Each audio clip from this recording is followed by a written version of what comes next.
துபாயில் வேலைக்கு சென்று சிக்கிக் கொண்டுள்ள தனது மகன் செல்வகிருஷ்ணனை மீட்டுத் தரக் கோரி தென்காசியைச் சேர்ந்த தாய் மாரியம்மாள் என்பவர் மாவட்ட ஆட்சியரிடம் மனு அளித்துள்ளார். தனியார் ஏஜென்ட் மூலம் துபாய் சென்றுள்ள தமிழக இளைஞர்கள் உரிய வேலை கிடைக்காமல் துன்புறுத்தல்களை சந்தித்துள்ளனர். இதனிடையே பிச்சை எடுத்து சாப்பிடுவதாகவும் தங்களை உடனடியாக மீட்குமாறும் இளைஞர்கள் வேதனையுடன் வீடியோ வெளியிட்டுள்ளனர். நாங்கள் இந்தியாவிலேருந்து துபாய்க்கு அல்சாக்னு ஒரு கம்பெனிக்கு ஏஜென்ட்டுக்கு 2 லட்சம் கட்டி இங்கே நாங்கள் வேலைக்கு வந்தோம். இங்கே வந்த இடத்துல எங்களுக்கு 2200 திராம்ஸ் எங்கிட்ட வாங்கி எங்கள் பாஸ்போர்ட்டையும் வாங்கினாங்க.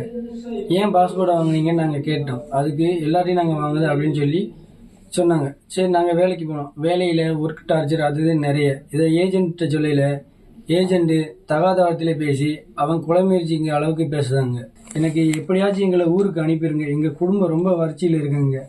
ரொம்ப கஷ்டம் எங்களுக்கு. சாப்பிட கூட வழி இல்லாமல் இங்கே நாங்கள் இருக்கோம்.